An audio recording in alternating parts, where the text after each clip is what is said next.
As people begin to trickle on, I first want to thank everyone for taking the time today, but we'll wait a couple of minutes to make sure that everyone gets out of that waiting room and is there for the conversation this afternoon. But pretty soon I will launch a poll to see kind of, are you managing individually with your livestock? Are you doing herd? Are you thinking about transitioning just to get a sense of engagement from the public? Also, as you jump into this webinar, feel free to jump into the chat, tell us where you're from, who you are, and also as this conversation increase or goes on, just jump into the Q&A button over to the side if you have any questions for the specific panelists or if you have any general questions.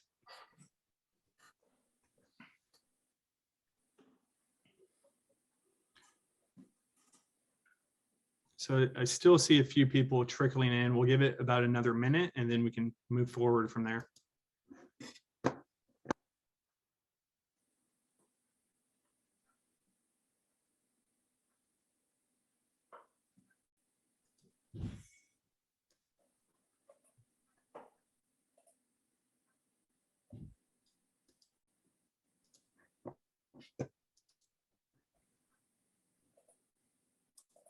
All right, I think we can begin. So to kick things off, I want to thank everyone for tuning in today.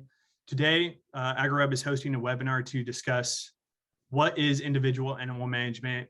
It seems like it's a buzzword throughout this industry as we kind of look at everything from traceability to improved technologies that come into the ranching industry. So we're really going to dive into that in a roundtable discussion with two producers, John Price and Mark Frazier. Both are from Colorado, but I'll let them introduce themselves briefly after this. And then Lee Ellsworth, that is a Gallagher rep for the southern states of the United States. But to kick things off, John, do you want to just start with the introductions? Tell us who you are, where you're from, and some high-level details. Yeah, John Price. We run about 700 commercial red Angus cows, cow-calf operation, about an hour east of Denver. Do a lot of record keeping and track our animals individually. Been on a family ranch for about 5 generations. So great, and I'll hand it over to Mark to chime in. Good afternoon. My name is Mark Frazier, and as John mentioned, I'm practically a neighbor. We live just a little bit east of John, same basic territory. Our family roots, it's a family operation as well. Family roots are in more of a stocker backgrounder sort of business, although my brothers have more recently added cows. I went back to check my records, and I've been keeping individual records for something like 15 to 17 years on 3 different systems, 3 different platforms. So I have some practical experience, and my experience will be a bit different than John, since he's on the genetic side and I'm on the other end of the model. So look forward to the conversation. Great, thank you very much, Mark. And Lee, do you want to round us off? Sure. I'm Lee Ellsworth with Gallagher. We're known for our electric fence, but we have a lot of livestock management scales and ideas and that. So I'm a territory manager in Texas and New Mexico is where they have me now. I've been in several different states over the last 15 years, but that's what I cover now. And I do a lot of on ranch, on farm things to help people get their stuff going. So great, hearing what everybody's thoughts are.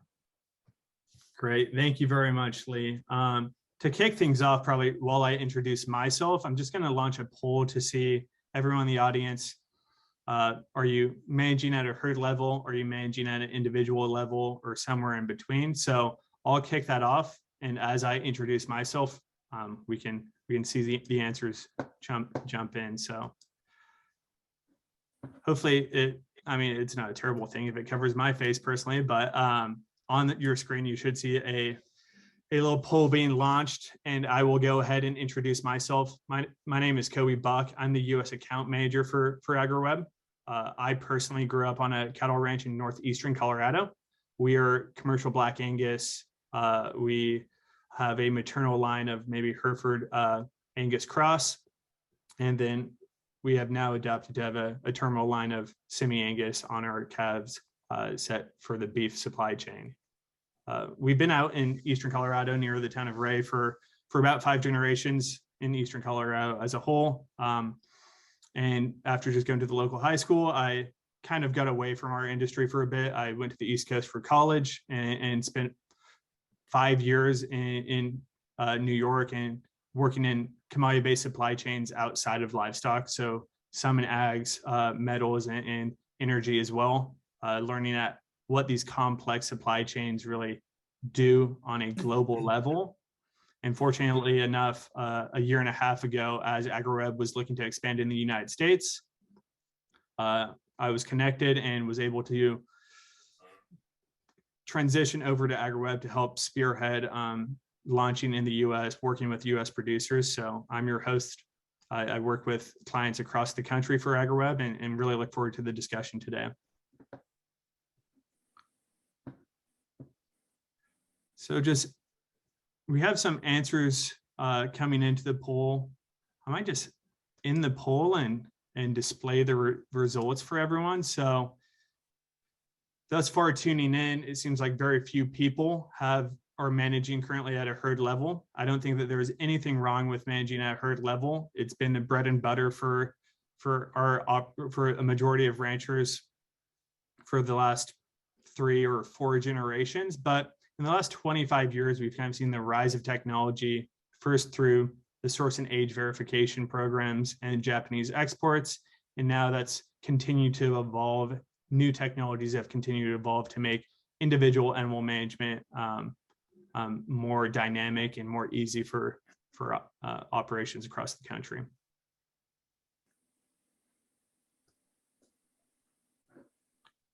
As we kind of step into this discussion, again, feel free to jump into the comment section, tell us where you're from, or the Q&A section if you have a question that's been burning in the back of your mind that you would hope the panelists to discuss. But to begin, before we dive into individual animal management, I'm just going to go around the table and have people talk about what they do and if they're running an operation, what their philosophies are when it comes to their operation.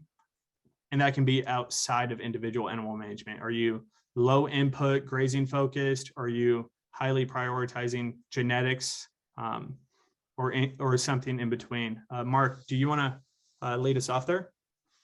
Sure, happy to.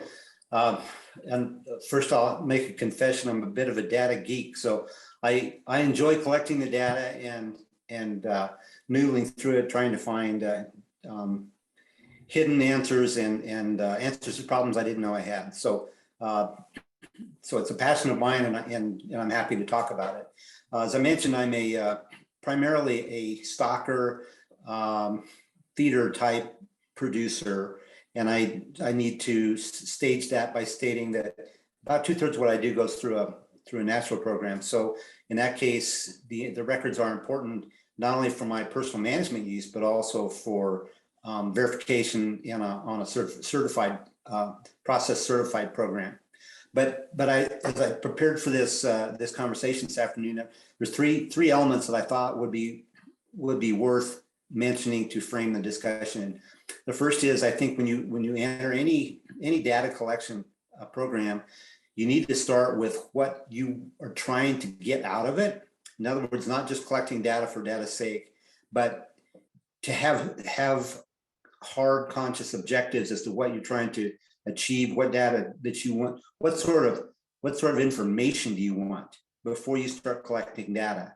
And the reason for that being, of course, that's a motivation, but also if you know what you want to learn, that affects the type of data and how you collect it. And it's very frustrating to be on the backside and say, gosh, I wish I'd measured this or collected that, because it's too late at that point. So you can only work with the data that you collected. So the first thing is that old statement, begin with the end in mind. Secondly is that even though I'm measuring metrics on an individual basis, we manage on a herd level. So it's not to confuse, we work at scale. So we all have herds with hundreds or in some cases thousands of animals that we need to manage for that entire population. But the benefit of having the individual data is that allows us to make decisions on how to form groups and how to manage what's happening beneath the hood, if you will. So it's management on a group level, collection on an individual level. And then the third piece, just as a caution, I believe that when we start talking about individual data collection and management, a lot of people jump immediately to electronic tags, and there's some baggage that comes with that politically for one reason or another, and we start building fences in our minds. And so I think it's important to keep an open mind. If you're doing data management, collecting data, you can use whatever platform is of best use to you and most comfortable for you. If that's a red book in your pocket, if you know all your cattle by name, however it works, at whatever point you determine the level of data you need to collect. At some point, these other tools, which is what AgriWebb is and what the electronic tags are, those are tools that help you assist you in your collection and management. That's all they are. So once you decide that you've opened the door to data management, then you start looking at the tools. Yeah, Mark, I think you bring up a really great point. A couple of them, actually. I mean, number one, every operation across the country is a bit different. Looking at the competitive edge for any operation across the United States, you really need to understand first and foremost what that is and where you can improve, if it's from a grazing perspective or is it from a genetics perspective. And then with that type of understanding of your operation, then you go to find where's the best gain or where's the best improvement for my operation with this competitive edge, and how should I capture data or look at records and improve my operation that way. Also, I think you also bring a great point up with capturing records at the herd level or at the individual level, but still managing these animals on the herd level. So, I mean, I've been fortunate enough to be on your guys' operation, and I've seen some of your grazing protocols, but each one of those has been prescribed by the law of large numbers that then is sorted into the bucket and can be managed a little bit more explicitly depending on their size, their weights, and everything in between. I might hand it over to John to talk a little bit more about his philosophy when it comes to management and really what he's seen to date on his operation and the improvements that he's deployed. Yeah, I would actually kind of say ditto to a lot of what Mark said. From a cow-calf standpoint, it's still a lot of those same things still hold true. The collection of the data it can be a little bit daunting at times, and entering it into systems and things. But we've always probably collected more data than we needed. That's one thing people need to be a little bit careful of. Sometimes you spend a lot of time collecting things that in the end you don't really look at or don't use very much. So I do think it's really important to look at those things you want to try to gain from what you're measuring, to see what advantages that you can get by having that data, and then go, focus on those things so that you don't get overwhelmed or drowning in data, because it can be hard to manage. I would very much also agree with the individual and then manage on a herd level, because, and I mean, that's where you make changes and make decisions versus, individual animals most of the time.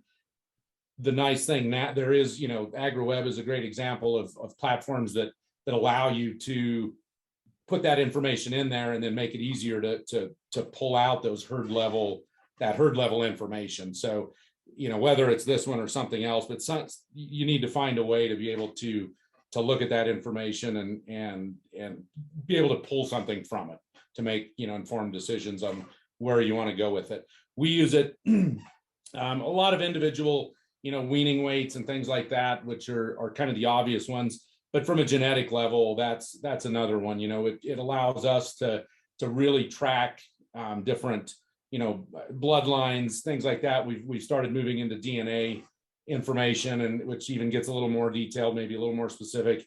And so it really allows us to manage that data and keep track of it and make useful decisions with it. So I kind of lean towards, you kind of have to get into the electronic side of it if you have more than a handful, because it becomes too much data for us to process. So that's kind of where we go with it. Great. Yeah, I think and I think for a lot of operations, it's oftentimes, I mean, by no means to have either Mark or John really flip that switch one day and all of a sudden that their complete protocols and management side of things have changed overnight. This is really a journey for a lot of producers I want to start capturing these 1 or 2 records on each one of my animals.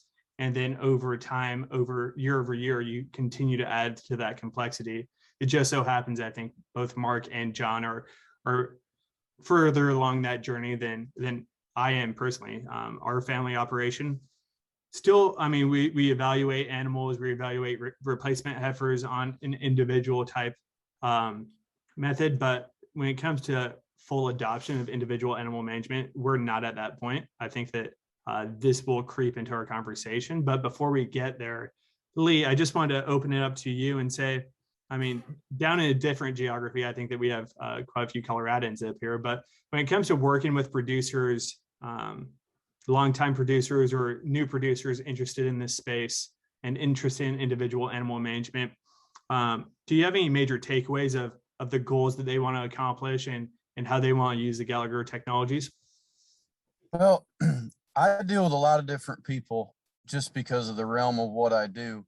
I talk to producers that have 20 head 20 head herd, and they're just wanting to sell some freezer beef or something like that and have some traceability to where they can get a premium for their product. And all the way up to John and Mark's stature of thousands of head, So it all goes a different way. The only advice I can give, whether you're starting at a small scale and you want to just have a few things that you want to record or a bunch, write down what you think you want to keep track of and start there and build on that so that you don't inundate yourself with a bunch of stuff that's just a data dump, because it can get bulky and tiresome, and you don't end up using all the things you thought you might have. So that's what I tell people, is to start small and build from it. Because the possibilities are endless on what type of records you can keep, but it can get, like John said and Mark said too, it can get so daunting that you have all this stuff and it doesn't really mean anything down the road. But it's definitely worthwhile to use these platforms to keep track of records to where you can make informed decisions down the road to help make yourself more money. I mean, that's why any of us are doing all this, is to be profitable. So that's the direction you need to go. Yeah, absolutely. And I mean, let's kind of jump into an explicit example, and I can be the test subject maybe. So our family operation, I mean, we look at it and we think that grazing productivity is probably our competitive edge. We think that our genetics are pretty complementary to the terminal beef supply chain that we sell into.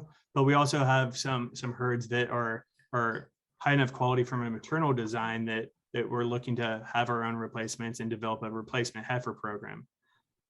We're currently putting EIDs in because we can, instead of the metal clips for bangs vaccinations, but we haven't yet gotten to that point where we're wanting animals at the chutes. And I think a lot of ranchers that have yet to kind of adopt the early stages of individual animal management, they look at this and it's like, oh my gosh, like I have to get these tags, I have to get a wand, I have to get a scale, I have to get a digital scale indicator, and I have to buy all of these goods. And that first year or two of investment seems kind of stout. Then when it comes to time savings, I have to scan animals. It takes me 15 seconds longer per head, which over hundreds of head really adds up. It might be more stress on these animals. And then at the end of the day, I have to grab a thumb drive and import that information into a computer, jump into Excel, have my son in high school kind of do some Excel formulas for me before I get some actionable insights. I think that that's kind of a misconception or a fear of a lot of producers when they're looking at adopting this technology.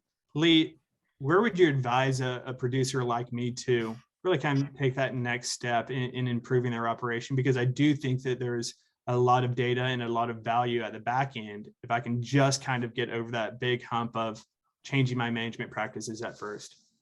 Absolutely. I mean, everybody has their own management practices. There's everybody's worked with a notebook or the red book in their pocket before and all that stuff.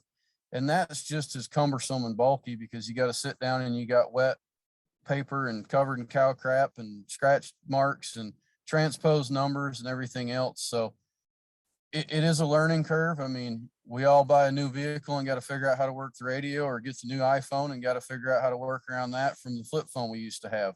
So it's all a work in progress. But at the end of the day, you can't manage what you can't measure. So if you can keep track of your inputs versus your outputs and all that, and have, once you work around that system, anything is an investment up front, but it'll pay for itself in due time and make things a lot easier and more profitable down the road.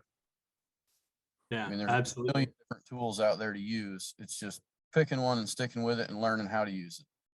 Yeah, absolutely. I feel like that NCBA Kevin book has historically been tough to divorce with. I mean, and I look at this and I mean, looking at my grandfather's office desk, I mean, he had decades worth of calving books sitting there, but they're in the bottom drawer, and there's really been no use of that data, even though we write everything down. So I think that that's one thing that's attractive. I mean, we write stuff down because it's important and we need to remember it. But when it comes to our decision management, it's a heavy lift right now to get to that point where that data is consumable.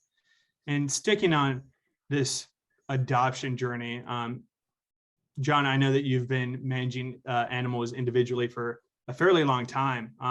How did that journey begin? And it might predate you, it might be slightly before you were born even. But just curious to see those early steps, I feel like, are the ones that you really need to push through. And I'd be keen to learn about how you began individual animal management. Yeah, we actually, you're right. It was probably not before I was born, but it was around that time. My family, my grandfather specifically, started a lot of AI work with the herd and to bring some Simmental genetics into the herd, back in the 70s. So at that time, they started that, everything was individually tagged and individually identified so that they could, watch those genetics, register some stuff, things like that. So that's kind of where it started. And that's also where we figured out, you have to be careful of because they used to kind of record everything. And so a lot of that stuff it became wasted and wasn't used. But so I kind of grew up with it. It always just seemed like the way that it was done. Everybody needed to be tagged. And so it was just always done at birth. And we kept track of the information, that went with those animals. So for me, it was I grew up with it and just always had it that way. So a lot of that stuff just came from necessity of needing the genetics that we want, or having a way to get those genetics. So yep, absolutely. That's great to hear. And Mark, it seems like relative to John, maybe more recently you adopted capturing records on an individual basis. What was that? How did you start off? What was the incentive and kind of the thesis to really kick you off on that journey? Well, unlike John's situation where he's keeping records over generations for genetic purposes, I'm dealing basically with a population that turns over every year. So you might say it's of less value in that respect, but not so much. I started keeping track of individuals kind of as a curiosity and to discover what I wasn't seeing. And I can give you an example of one of the early learnings is that probably the first or second year I was doing this, I'm capturing, in that case, I'm I'm tagging individuals that I have an unknown background on. So these are sale barn cattle that come in over a period of time. And one of the things that startled me is that out of multiple loads of calves, almost all of our death loss for that year came out of 1 or 2 loads. I mean, the individuals came from those. So once they're merged together, you would never know that. But because I knew exactly the source of when they arrived and their history once we owned them, then I could track that. Then I start to ask why. So that was something I didn't start out looking for, but it was information that was presented to me. And then that helped me make better decisions. In this case, maybe on so I'll look for a causation. So that made me, that enabled me to make better management decisions from a health standpoint. So it started, what I was looking for were advantages from a management standpoint. Yeah, absolutely. Absolutely. That makes a lot of sense. And I mean, when you have a couple of those, when you have a higher death loss on a group, I mean, it really affects that return on investment. I mean, it's lost animals at the end of the day. So that seems like incentive enough. Sticking with you, Mark, when it comes to capturing records on the individual level, what records do you capture with your stock or yearling operation, and why? Okay, there are 2 elements that we really look for. One is identification, and that's more than just a number. That includes, in my mind, the source where the cattle come from. We capture things, obviously sex, color, things of that nature that might help us to identify particular animals. And so those are the basic sort of identity factors that we look for. But then beyond that, because I'm on the growing finishing side, weight is key to us. So probably the biggest thing from that point is capturing weights, and we capture weights on everything at least 4 to 5 times, not counting slaughter on the back end. And then occasionally we'll even take some check weights. So that's what I probably zero in on as much as anything at this point, is trying to pinpoint performance for individuals, but also over periods of time. Great.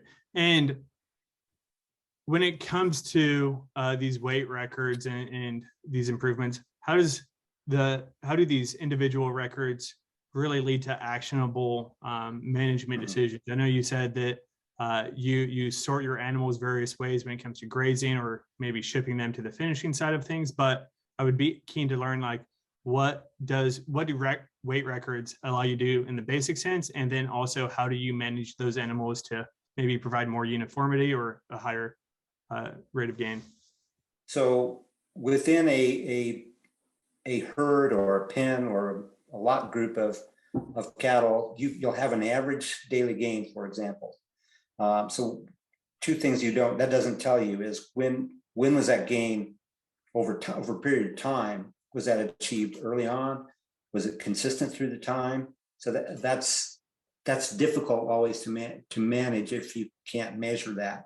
But also you find individuals within any population that exceed the average, and you've got some that lag the average. So if you lay those out on a plot graph, you'd have this spectrum of performance. And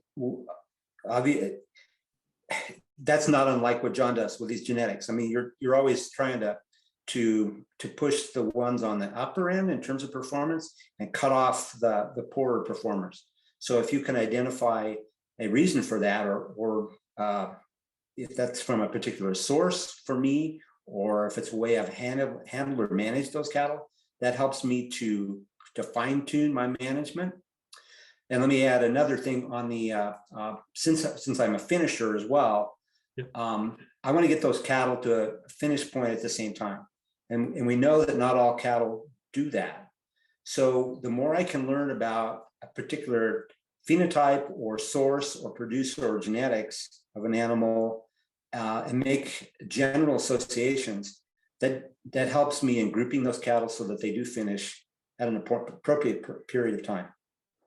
Absolutely, that makes sense. And I guess we're kind of perhaps coming out of another follow-up question, Mark, is we might be coming out of a bearish market for corn where rations were cheaper, and when it comes to maybe the finishing or supplemental feeding, does that average daily gain just make it that much easier for cost of gain when it comes to ration yardage, when it comes to feeding that bale of hay or a winter ration? Just curious from that perspective. Probably the best example of that would be on the finish end, where we don't know consumption, right? Yep. So we don't know their efficiency on an individual basis. But I know that if I've got cattle that end up with a yield grade 4 or 5, I can probably guess they're not gaining very efficiently on the back end. So if I can hit a choice grade without getting the cattle over finished, then that's really where we need to be. So the more that I can dial that in, that's going to provide efficiencies on the cost side. Okay, so and just this is for my sake, that's kind of decreasing the days on feed or optimizing the days on feed. If they're not, there's no point feeding them for an extra month if they're not gaining or making money on the pound gain. We have to believe that an animal that finishes with a yield grade 5, for example, their last 3-4 weeks on feed was probably pretty inefficient in terms of the pounds that they gain. Yep, absolutely, that makes a lot of sense. And John, I might segue over to you.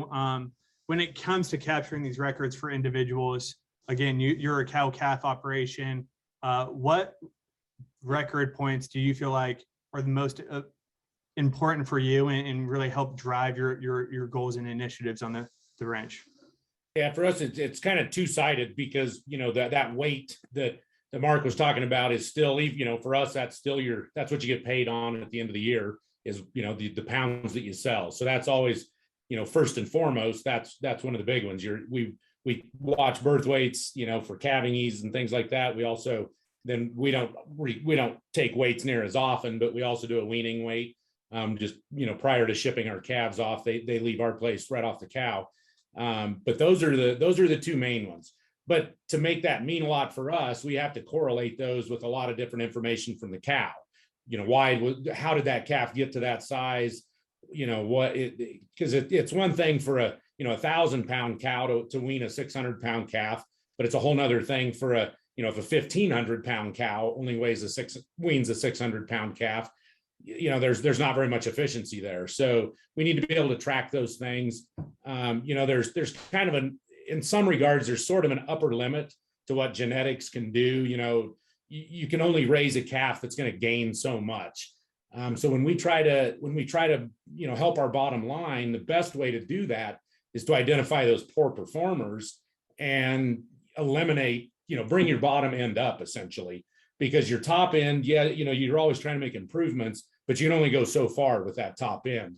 But if you can bring that bottom end up, that really makes it, you can make a lot of gains there.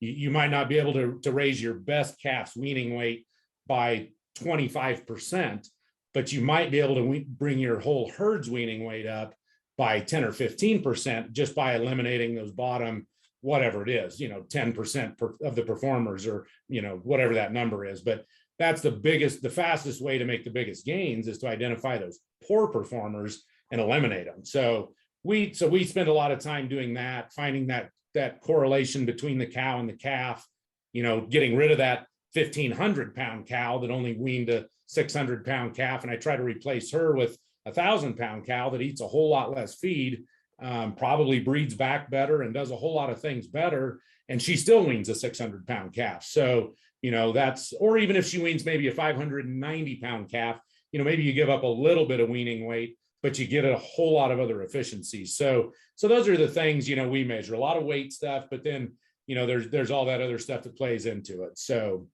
on the maternal side, we watch, breeding back and all that kind of stuff, the maternal parts of it as well. So.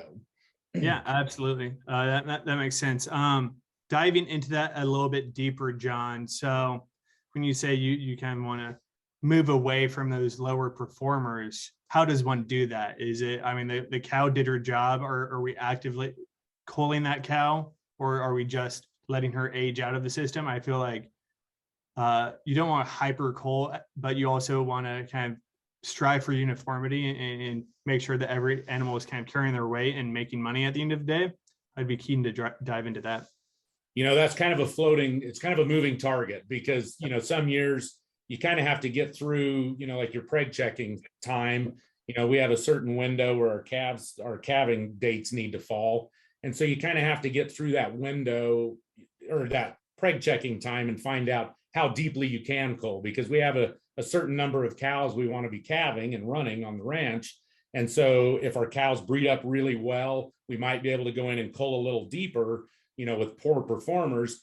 But that first performance is a calf. So Yeah. if the first thing that has to happen is that cow has to have a calf, and she has to have it in my calving window. So those are that's the very first part of that. So there's years when maybe conditions aren't prime and maybe the cows don't breed as well, where you might keep a handful of cows that you kind of maybe didn't want to, but you need them to make your numbers right. So there is that. So it's a little bit of a moving target, but we essentially take that number we're going to need, and then I start at the calving window, and then we start kind of culling from there. If I've got an extra 30 I can get out, then I might move on to physical characteristics of the cow. We keep track of bags, and did we have to help suckle a calf, and things like that. Maybe disposition. We also keep track of temperaments of cows, and if she's going to chase us around the calving barn while we're trying to put that tag in the calf, then I don't want her around either. So there's several of those things. So just we kind of start with those and then work our way into it until we find that number we want. Some years we cull pretty hard, and then some years, not quite so hard. So absolutely. The temperament issue, I think, is kind of a side note, but I think it's pretty important because I look at it, and I mean, temperament does become pretty important. Number one, if you're running animals in the high desert where they have to run kind of out in the wild, you might need higher temperament to allow them to protect their calf. But then also maybe more so in the Southeast or on these operations are more productive on an acre basis. Temperament's something where if an injury happens on the ranch, that costs you twofold. I mean, medical bills, which I think most ranchers have to pay for their own medical insurance. And then also you're out of man. And when it comes to scaling a ranch or an operation, being out a man when it comes to labor is another factor that will cost you maybe your return on that year. So just wanted to kind of look at that. And that's something I didn't think of before. Can I ask a question to John here? Just John, how do you have a way of quantifying some of those intangibles on a, to lack of a better term, a digital basis? It's one thing to talk about the temperament of a cow or conformation or something of that nature. Do you have some kind of a score that you can use that you can put into a data system of some sort that you can sort by and or manage in that respect? We do. We when we come through our calving barn every year, and actually at any time I can change those scores, but we actually do have it's just our own scoring system. Like on a temperament level, we do a 4-point scoring system. And so each cow is assigned a certain level. Obviously about 70 to 80% of the cows are, kind of at that average, whatever that number is. And then you have a handful that are, pet cows type of thing that are just super gentle. And then you have hopefully not more than 1 or 2, but most years we have 1 or 2 that are just awful. And they get marked as we call it a number 4. And if they get a 4, they get sold because we don't want them around. So we have a system or a number score for their udders that we use. And we also have one for their dispositions. And so every cow, as they come through, we just, whoever happens to be the one that processes that cow as far as calving it or tagging the calf and doing those things, they assign it a score. And, it's just one of those conversations, the crew has, and everybody kind of gets on the same page as what makes this cow, a 4 that we're going to sell, or what makes this cow a 2 that is kind of a normal cow. So, so that's what we do. We try to keep it pretty simple so nobody's, thinking about it too hard, but at the same time, every cow gets a score. But even going through the chute, if we get a cow that just absolutely causes a ruckus or something as she's going through, we'll make a note of that and adjust her disposition score kind of to reflect that. So we do measure that. Yep. Wow. Yeah, and just kind of maybe I hate to pick on you, John, but picking on you, I'll let you get a drink of coffee. But you mentioned earlier that you're starting to look at genetic evaluations. How are you deploying some genetic evaluations? What does it mean for your operation? How might that differ from ranchers that don't manage or capture records individually when it comes to their operation? So we've really kind of jumped into the DNA side of it pretty heavily. To do that, you have to have individual, for that to mean anything, you have to have those individual records. We develop our own replacement heifers, have for probably 50 years or so, kept all of our own replacements. So we focus pretty heavily maternal. And then of course they have to bring along some the market stuff as well, the carcass qualities and stuff also. But the way we take in every heifer calf that we have gets a DNA sample taken. And so we have to keep track of all those scores and those numbers. And we've moved away about 5 years ago. It took a little bit of a leap of faith, but we went to, for the most part, we used to just look at calves and you'd say, yep, that's a replacement, just strictly on phenotype, maybe a little bit because you knew her mother, oh yeah, she's a great cow. I like that, whatever. But we've really gone in about the last 4 to 5 years. I picked those replacements almost solely on those DNA scores. We'll put a list together. I still go look at them so that, if we're going to keep just say 100 replacement heifers, I may put a list of 120 of them together. And then you go out and because there's always a handful that just don't look the part. So, we'll kick those out of there. But we use that DNA data almost exclusively now for picking those replacements. And we've really started to see the uniformity is what's, I was talking about bringing that bottom end up. Yeah. And that's really where we start to see it. We've kind of eliminated a lot of our real giant cows that you used to keep because boy, that was sure a good calf. They gained great. And problem was she turns into a 1,500 or 1,600 pound cow. So by doing that, we've eliminated some of those outliers on both sides, the real two big ones, and then that bottom end, we've been able to kind of bring them together a little bit. So it's really helped with that uniformity. But to do all of that, you have to have that individual component and be able to, put that information in there and then do something with it. Yeah, that's really fascinating to me because I come from probably a long line of loyal CSU, like livestock judging coach or livestock judges. My grandmother judged there, my father judged there, and really kind of got my ear bent to focus on the phenotypical design. So John, diving into this a little bit more, are you saying that the genetic codes and the genetic results can improve even like your udder score, your leg angle, and everything in addition to frame size? I think eventually they may. I don't know that it's that detailed yet to get some of the, if you're going to talk about, feet scores, what I think you will see is a lot of times, a lot of those feet issues, a lot of that phenotype stuff is related to certain bloodlines. Certain sires are going to tend to throw some bad feet or, udders suffer a little bit or whatever it is. So that DNA component, we also get sires out of all of that. That's one of the things when you run DNA stuff, you also know your individual sires. So it does allow you, if you have an animal or if you have a group of animals that have bad feet, a lot of times you can cross-reference that and find out is it a certain sire, or a certain line that's causing that. And if so, then it gives you a way to start, dealing with that, making management decisions based on that, whether it's culling some things out of your herd or maybe just not keeping those to go back into your herd. So, depending on the direction you go with that. But so I don't know that the DNA aspect, will get you that information directly, at least not yet, but it does kind of indirectly help you with that.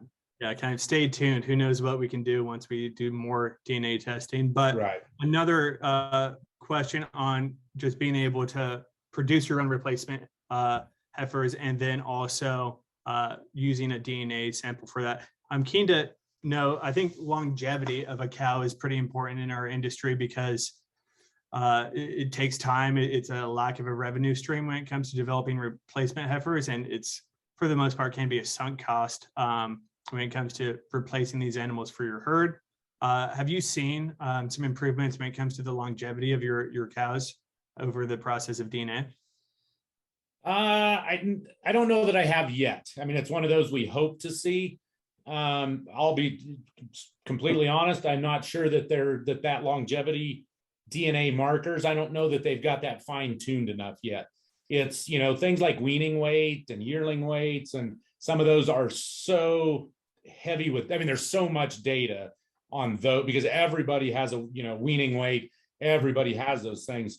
That longevity side of that is so much harder to put a number on for them because not everybody tracks that. And the other side of that is, why is that cow cold? Sometimes that cow gets cold for not simply for not having a calf. So I don't think that number's gotten fine tuned enough yet to be reliable enough yet to do that. I'm very hopeful it will be, and I think it will at some point. But I'm not sure it is yet. Great. Yeah. I mean, I think that, as it continues to refine and evolve, I think that more answers will hopefully be answered when it comes to genomics dating on DNA. I just wanted to pause right there and say, anyone that does have questions, we're kind of getting into that next iteration that's a little bit more sophisticated, nitty-gritty data and insights from these producers in this roundtable. If you have any questions that might be specific to your operation or the overarching industry, I just wanted to pause and remind you to throw those into the Q&A section. But Mark, I might pivot back to you and say, I mean, understanding your operation, average daily gain when that animal is alive, finishing, capturing multiple weights. And then you mentioned some things about yield grade. Do you track carcasses on these groups or individuals as well? And does that kind of help make actionable management decisions outside of yield grade? It does. Yes, I get carcass data back on the natural cattle, and I integrate that into the database, and then try to associate that as much as I can with, for example, origin or at what point I placed them on feed, that sort of thing. And it does impact. I alluded to this earlier. If I can recognize patterns, let's say with a producer that I purchased from, if their cattle are quicker to finish or longer to finish, then that helps me to recognize that in advance. So when I'm grouping those cattle, when I place them, I have an expectation on what their finish point is. And it helps me. So, I mean, the carcass evaluation is a big part of that, since I'm getting paid on that. So that's a big metric. Interesting. What you just asked me also ties to what John spoke about, I think, in a sense. And you may get into the sharing of data at some point here in the conversation, but I buy consistently purchased calves from 5 or 6 or 7 individuals. I have for a number of years, and I collect data on those animals, and I share all that data all the way back with them, all the way through. Some people are reluctant to do that. I feel like that doesn't give them a competitive advantage when they go to purchase calves, but I view it as a partnership, if you will, in a sense. And what I have found is that cow-calf ranchers will take that data and use that in their own genetic selection, which is, I get the benefit. I'm the beneficiary of that because they're choosing animals based on how they perform all the way into the packing plan. And to me, that's an argument for doing what John's doing, even though he may sell those as weaning calves.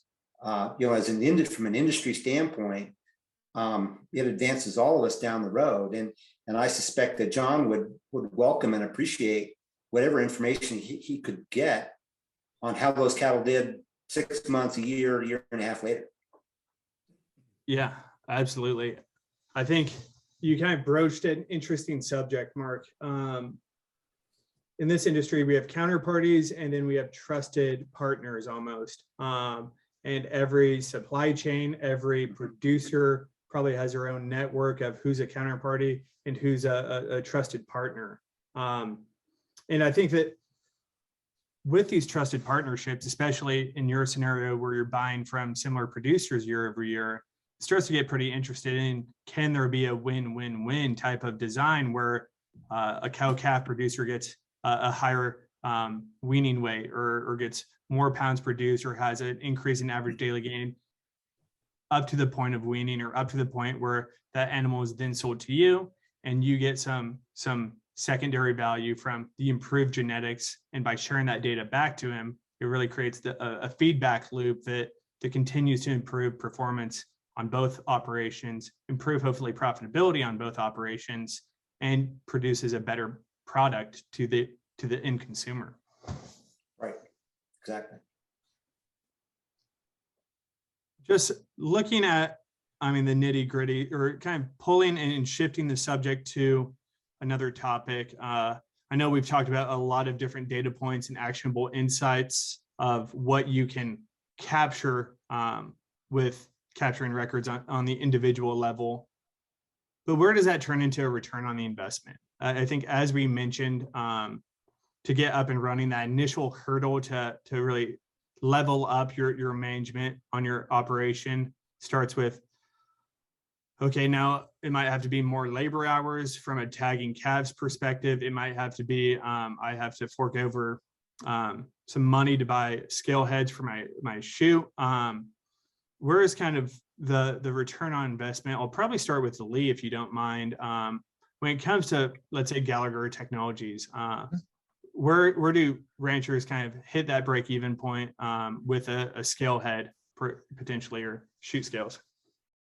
Well, it's going to vary depending on herd size, because obviously the more you have, the more efficient you can be, and the faster it's going to pay for itself when it comes to, if you take something simple just as deworming.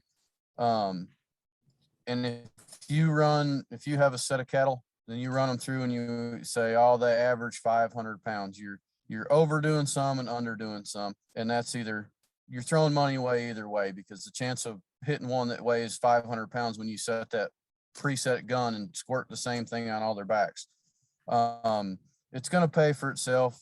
It's going to get better management because it's going to work better, right? So if you know that this one weighed 600 and the last one weighed 400, even though they might look the same, or your hands or you yourself, myself included, are just guessing at that, the more you run, the faster it's going to pay for itself. So it isn't a higher end input cost. But if you compare it to your vehicle, a vehicle is going to bring a premium if you have all the service records of it, right? The Carfax report, whatever you want to say for it. So the same thing with cattle. If you have a group of cattle and you're going to market them or group market them to somebody like Mark or John, and you have all the records when they were vaccinated, when they were dewormed, and you have a history of them, they're going to be worth a premium, because then they don't have to start over from scratch, assuming that none of that's been done, because the hard part's out of the way per se. So it's going to vary. There's no decisive answer on, is it 6 months or 6 years down the line that my $5,000, just to pull a number out of thin air, investment is going to pay for itself. It's all relative to the herd size and what you want a device or your scale to do, how much data you want to input, how much you want to keep, things like that. It's all going to vary what your setup is and how many bells and whistles you want to go along with it. But it does, in a short amount of time, pay for itself, especially if you get into like Mark's operation, and I'm sure John deals with it too, but with getting cattle in from a sale barn or something, and you start giving them medications like Draxin and things like that are pretty darn expensive. If you can narrow that down and give them the exact right dose and keep track of the records of when hand A gave them a shot and then hand B isn't doing it the following day because they had a shift change and it wasn't recorded on the right notebook. If you can do that in a device and it gets uploaded through the cloud or whatever the situation is, to get it back to the main office to where there's a transparent record of something done to a certain animal, it's going to make everybody's life a lot easier and get rid of some of those wasted inputs. Yep, absolutely. And I look at a scale head, and I guess, and it's It's no problem. It's probably a good thing in our industry when it comes to calves perspective, but that trained eye when it comes to estimating weights and whatnot. On the cow side of things, it seems like ranchers consistently underestimate the weight of their cows. And I think that when that comes and it could be the tune of 50 or 75 pounds, maybe even more in some cases. And I think that even when your competitive edge is grazing, having a 10% increase in actual animal footprint when it comes to grazing and weaning weight efficiency, as John hinted, that's a cost. I mean, a 1,350 pound animal is going to consume more hay. It's going to consume more grass than maybe a 1,250 pound animal. So just understanding your stocking rate, understanding what your cows actually weigh, I feel like is pretty important. But John, you could probably speak on some ROIs and returns where you see more money in your pocket from capturing records on an individual level. Yeah, when one of the first, I mean, we've always kept those individual records, but we purchased our first scale about 15 years ago. But I shouldn't say our first scale. We had an old cable, put the weights on that they used forever ago. But anyway, we purchased our first really usable scale in about 15 years ago and started weighing our cows. And kind of like you said, we thought we had a lot of 1,300 and 1,400 pound cows, and we did. But lo and behold, we also had a lot of 1,500, 1,550, even some 1,600 pound cows. So it really allowed us to identify those individuals. And we didn't just go sell every cow that was over a certain weight, but it sure let us over a period of about 4 or 5 years bring that cow size down. And then in addition to that, we figured out, there's some correlation from birth weights to mature cow size. So then at that time, then we started, really watching birth weights on the calves, making sure we weren't keeping, calves over a certain birth weight as replacements. And that really modified that cow size. So, to Lee's comments about the wormers and medicines, and that's a direct improvement, direct savings. But I think there's a lot of maybe even bigger savings just in knowing what your cow size is. We've also gone from probably 25 years ago running about 550 cows to running closer to that 700 number now, through some grazing management and stuff, but also from bringing that cow size down. So we bring that mature cow size down, and she doesn't eat quite as much. It allows us to run more cows, along with some better, grazing practices and a way to manage that as well and keep track of it. And that makes a difference in your bottom line. Obviously we're selling, other than the ones we keep for replacements, but you're selling 700 cows now calves instead of 550. So that's quite a change in your pocketbook. Yeah, absolutely. And in my mind immediately goes to when we were talking about carrying capacity and stocking rates. I think that when drought hits, for those tuning in, it seems like Eastern Colorado, it's not if, it's definitely when, and it's more often than not, it seems like. But when drought hits and you're looking to having to cut stocking rates down a little bit more, do you have kind of a sense of,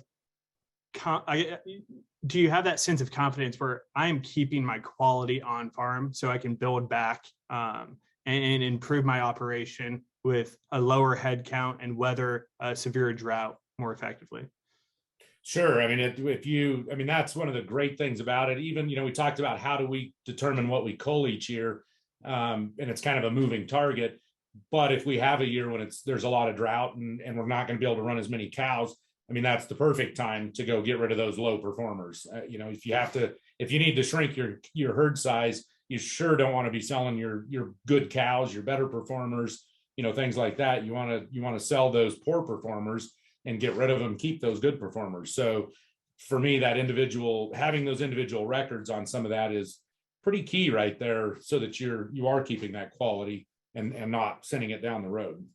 Yeah. And I think additionally, when it comes to drought conditions, then you look at hay costs and whatnot, and having to fork over $200 a ton of hay. And if that cow is not paying for herself at the end point and maintaining her production and her profitability at the end of the day, that saves you saves you money as well, right? Yes, yep, that very much so. Yeah. And Mark, kind of looking at these return on investments from better management and capturing records on an individual level, I guess my understanding of my blissful understanding and real focus when it comes to stocker operations is you run these animals for, it could be 280 days, it could be as short as 100 days in some geographies. You buy these animals and your ultimate goal is to add the most amount of pounds with your fixed assets, approaching individual animal management from that perspective. When you're coming into receiving animals and looking at how many pounds can you add, like where's the return on investment from a stocker position? I'll throw a couple of factoids out here. Because some of these cattle we're feeding through the calves, we're feeding through the winter. We don't feed everybody the same, depending on what our management objectives are. And individually, we'll sort animals for better feed. And it may not be, for example, one of the cohorts that we'll put through the winter will have more nutritious ration are the cattle that we are intend on taking to the feed yard first, because we want to push their performance, but also some of the smallest calves, because they need a little help getting through the winter. That being just one example. Back to the drought situation. My perspective was obviously going to be different than John's, because I'm not making a terminal decision on a multi-year investment in terms of that animal. They're always going to go to the feed yard. It's just a function of what time they go, when they go. But because I've got the individual data, I know what that sort is likely to look like. If we sit down and say, okay, conditions are not good, summer's getting dry, we need to pull 30% of these cattle 2 months early. Well, what do those 30% look like? I can go back to what their turnout weights were. I can project more or less what animals will fit a certain criteria, what their gain will be. And I have a pretty good idea of what it is I'm going to place, not based on the average, but based on those particular individuals. Yeah. And with respect to the ROI, let me throw one other point out, is that you can do fun little experiments very easily. One we did by accident when we were running short on some worming product.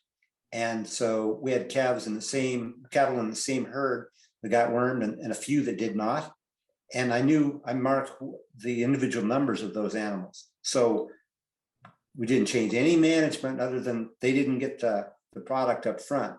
But then on the back end, I could sort those weights out and determine what the actual effective value was of, in this case, a wormer. And I found out it was very much worthwhile.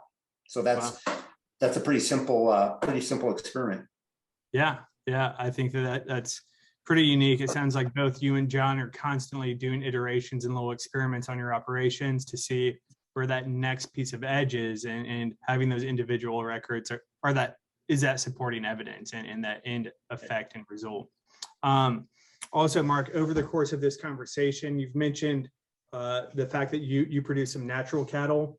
Looking at some of these value-added programs, looking at individual animal management, EIDs per se, and these value-added programs, I think that they're becoming increasingly more popular over the last 3 or 4 years. Does individual animal management open up your animals to these value-added programs? I think that there might be some unknowns there for the audience. Yes, because keep in mind that in most cases, these are process verified programs, which means it's not that the animal is that much different, but that you're producing them under a certain protocol. And in our case, if we've got a herd of natural animals, we'll still have some that get injured or get sick that need to be treated. So once they've been treated, obviously they no longer qualify for the natural certification. How do we assure our buyer that the cattle that we're selling them we can represent as being all natural. That's because we can identify those that we've had to treat one way or another. So there's, again, it's not the animals, it's a process, but it helps you to validate the process that you've worked on. Yeah, absolutely. That makes a lot of sense. And yeah, I think a lot of producers look at this and they say, these value-added programs look interesting. Sometimes it can be the end result of profitability or break even in some operations. And without capturing those treatment records, if an animal's sick, you obviously treat them and make sure that your asset's protected, but that would fall out of a compliance program. But in order to have that proof, you really need the record and the data of which animals were treated so that the other animals can qualify for those programs, correct? Exactly. Great. Well, I just want to be conscious of time. Again, if people have questions, throw it into the Q&A. I can probably go all day on this subject, but pulling this back a little bit and saying, I think that there's a lot of hesitation or a lot of concern about where is the industry going. It can be everything from regulation to consumer consciousness. I would love to kind of go around the table and say, I mean, we can start with you, Lee, that works with a lot of different producers, and say, where is this industry really going? And how does individual animal management kind of fit into the evolution of the industry? Well, don't get me telling a lie on where the industry's going on mandations and things like that. You know, we've been dealing with that for 20 plus years or longer on what they're going to mandate and what they're going to use.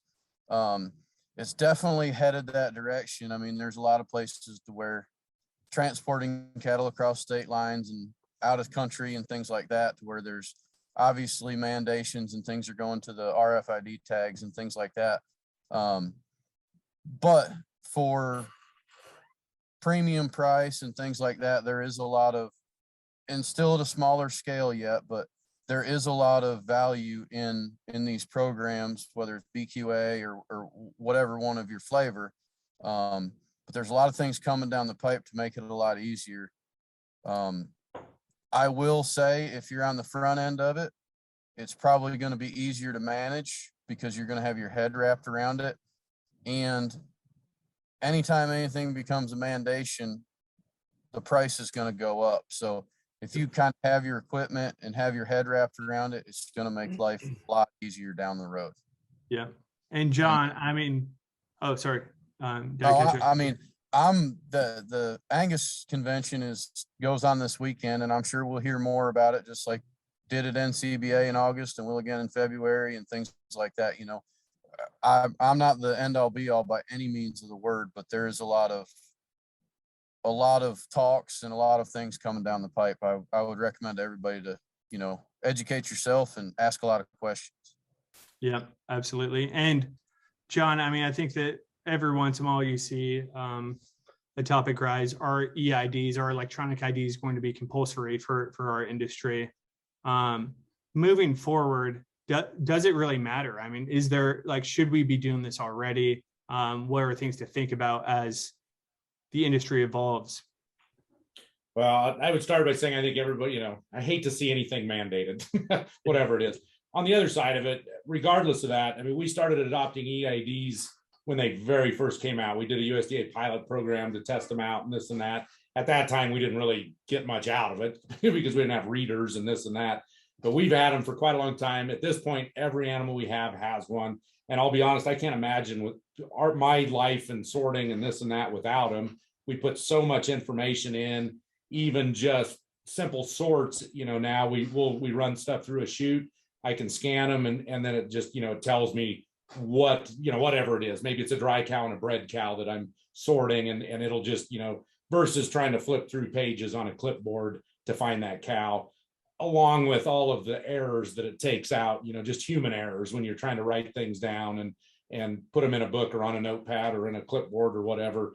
So from my perspective, I really can't hardly imagine doing it without them at this point. So, yep. You know, mandatory or not, I think the longer they're around, the more people will adopt them, just because of it gives you access to things so quickly when you're at the, you know, chute side. You just takes a second to scan them. And that information pretty much pops right, for the most part, pops right up, and you do what you're going to do with it. So, yeah. And Mark, also kind of finishing with you on this question, and participating in value-added programs, and we often hear this idea of traceability and aligning with consumers. Maybe from that perspective, where does individual animal management fit in and what is the evolution of this industry? I think there is an increasing interest on the part of consumers to know where their food comes from and how it's produced. That becomes a value question. It's not important to everyone, and it's not all factors have the same degree of importance to the consumer. But to the extent that we want to be transparent, this helps to be able to tell our story without appearing. There's a lot of things we don't know about the history of animals as they go through a multi-phased industry, right? So that lends to create a cloud of suspicion as to, well, where did these animals come from, and are they even from the U.S. and how were they produced, and were they treated well? But the more that we can identify the processes that were used, places they lived along the way, it's not that we have to change so much, but I think that helps us to tell our story. So I think there's great value to that, and it's monetized in some of the programs that you see, and those programs being process verification. So identity is a big part of that. Absolutely, that's great. Lee, I guess as we close out this discussion and jump into AgriWebb at the end to show you what we're doing with individual data capturing and bringing that into your entire livestock enterprise design. What are you guys doing over at Gallagher? Man, there's a lot of things coming down the pipe. Where to even start? We're moving into things like geofencing with collars or neck bands, whatever the proper term is. The GPS tags are coming down the pipe to where you can see where your cattle are. You can get alerts if they're stationary for more than X amount of time. If one's out, you can get alerts. A lot of things with some dosing guns to where it pairs up to a scale head and instantly figures that dewormer for you, or that medicine, where you give them the exact right amount. Talking about return on investments, things there where you're taking a lot of the guessing game out. A lot of things with the grazing management practices and apps, and being able to manage your grass and days on grass and things like that. Things are becoming fastly that direction of being able to look at your phone or tablet or computer or whatever and manage a lot of things, whether it's a fence energizer and turn it on and off, or be alerted if it's not working, to being able to look at dots on a map to see where your cattle are. Yeah, absolutely. I think that we were kind of at the precipice of a major kind of improvement when it comes to technology efficiencies. I think, what does that mean for the producer? Or it means life is a lot easier. No longer do you have to write down individual animal letter or numbers, shoot side, and write down weights to plug into Excel. The data capturing process becomes a lot more efficient. So your time is being saved. And I think that that's a good segue into showing the audience what we do here at AgriWebb. So if you don't mind, I'm going to attempt to share my screen. And I'll first start with our mobile app. Our mobile app works completely offline, and it's really designed in a manner that most ranchers view their operation. It's based on a map and based with animal locations and movements at their disposal. It works completely offline, so you can capture records seamlessly. And then when you come in for that cup of coffee after the morning feed, it'll sync up to the cloud where your reports will be available. We approach the livestock operations from three different levels. So the first and foremost would be animal performance. Then we also look at grazing performance and financial performance. When we look at individual records, what does that mean? Well, instead of treating all of your animals the same in the different business lines, like your replacement heifer operation and your cow calf and your stocker operation, all as one and getting a P&L at the end of the day, you can really see what animals are driving that gross margin and driving your operation forward.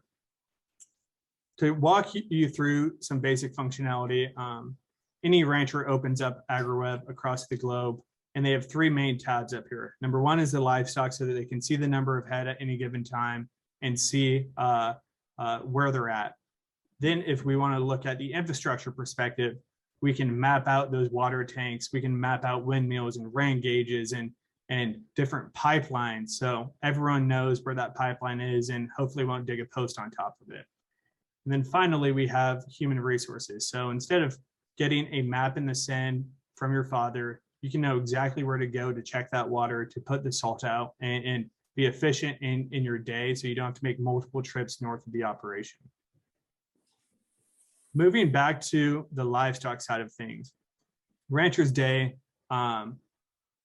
moving cattle, feeding cattle, we try to make that as simple as possible. So looking at these 251 head up in North Pasture 8, I'm just going to click on those animals.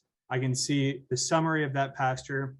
I can go over here and look at grazing and be able to see how many grazing days I have remaining in this location, any gates that open up, also have the forage amount and the minimum forage target on this pasture.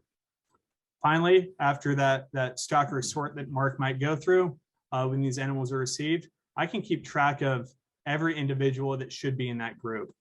And to the level where if I click on any one of these individuals, we can look at their projected weight as of today, their projected weight over time, any weight records, and then as John has noted, looking at their pedigree, looking at the dam, and being able to link to that animal's dam right off the bat. For any given animal, we have a slew of different records. The most recent of which that we're launching is called observation records, which should be there, should be released in the next couple of weeks. But we can select these observation records and track lameness scores, horn status, heat scores, leg angle, temperament, udder suspension, all of those quantifiable data points that John hinted at when he's evaluating his herd and the uniformity of his herd. Again, if an animal needs treated, you can put in body temperature as well. Closing out of these records and canceling out, don't want to go too deep into all of the nitty-gritty functionality that we have. 90% of the rancher's day is putting feed out and moving cattle. So to move cattle, you can simply just drag and drop them. We'll select those individuals and you save down. We start capturing, from a grazing perspective, we start capturing days rest on North Pasture 8, and we look at how many days or how much forage is being harvested off of North Pasture 9. In Colorado and the states up north, we're quickly coming into winter season. What does it mean when we're looking at feeding animals? Well, to feed animals, we come in here, select the animals in that group, add a record, and feed those animals. All of the animals are naturally selected, and we'll pull some hay out of our inventory. 2019 alfalfa, that's second cutting. And for this group, I'll put 3 bales out, and we see 14 pounds per head, and save it down. In those 3 or 4 clicks, we're capturing direct cost on every single individual for this group, and we can look at individual economics down to the minutia and cross-reference that with sires. But again, pulling out, it's all about data capture. Our approach is, clean data drives insights that are actionable for Mark, John, or whomever is looking to manage at a higher level. So making the factor of capturing that record as easy as possible is a primary focus. So you have more time to make those high level decisions that impact your profitability. On the record capturing system, we have something called live sessions. So coming into live sessions, you can simply create your own template. So In this case, if we're doing weaning and we want to do a wean weight, we want to do maybe a treatment, I can pull these animals in. In this case, maybe I'll do some Enforce 3. I can pull this workflow in. You can see here, we do everything from AI to condition score and pregnancy records. Stepping into this, I'll just go run template and run a live session. This is where we can put weaning method. I'll keep that none. Select our dosage for any vaccines that we're applying. And you can also correct directly to your scale heads and your wands. So we connect with a number of different devices, including we've worked a lot with the team at Gallagher to make sure that all of their hardware can connect seamlessly to AgriWebb, and it makes life a lot easier. So you can connect to that Gallagher wand or that scale head and be ready to go. Once you start this session, simply scan those animals in. It pulls up a template where that weight will automatically pull in. No writing, no major lifts when it comes to data. That scale head will push that weight in on this animal. If you have questions on that animal, you can look at their whole design and go from there. At the end of it, finish it, and your day is done. Go to your desktop that night and look at some reports. And that's where I'll segue over to what's available for ranchers on the desktop side of things. So I'm going to slide over to the reporting side of things, and if everyone can see that again, we can see instantly the number of acres on this demo operation, the total number of head, the head based off of management groups. And then coming here, we have the farm map. We have different views that we can toss on these animals. So or on our operation, if we want to do perhaps forage, we can pull up and look at our forage insights and see where we have forage available for our cattle if we go into a dry season. But getting back to livestock reports and records, I think that we can jump into our individual insights tab. It pulls out all of this information for the individuals that we currently have on farm. And those weight records that we caught chute side are now actionable insights. So we can come in here and highlight these animals that have been weaned. If I just drag over and filter these animals, we can see 691 animals selected. And I want to break these animals down by sire. And we can see there's a semi-bull battery, and then other animals have unique sires created during the birth record. If I wanted to dive into my unique sires, again, copy that, filter that, and pretty soon we can start looking at average daily gain for these animals based off of sires for a cow-calf operation, based off of vendor for stocker operations, and different management groups and enterprises. So as opposed to sitting in Excel, we're really focused on driving those insights forward, adding new functionality every 2 weeks to improve the transparency and the actionable results for any operation. Also, we have a slew of different records where you can do a simple reconciliation of those animals and just see how many head that you began with, how many head that you ended with on each one of your different groups. You can send it to a banker from an inventory perspective, really whatever you choose. Also on the individual reports, we have lifetime animal performance, which shows you, this might take a second to load, but it will show you everything from sire, dam, date of birth to quality grade, yield grade, ribeye area, average daily gain on farm, everything in between on an individual level. So if I do, I type in maybe packing, we can see these are some animals where we have VIDs, we don't have EIDs on these, which is fine. You can operate without EIDs. Different breeds, if we had sire information, we can add them there.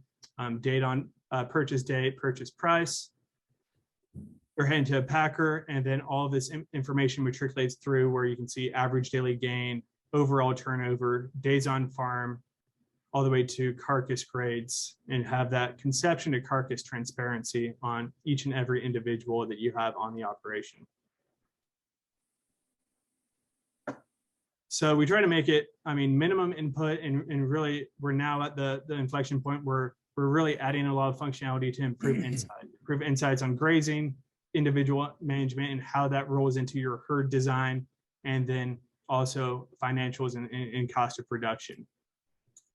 I'll pause there. I think there are a couple of questions that come into, I think that there are a couple of comments that came into the chat, but if anyone has any questions at all about what we do at AgriWebb, or if you have any questions when it comes to any one of what the panelists have spoken about today, I'll pause for a couple of minutes to open up the Q&A. Otherwise, you can tune out and have a great day.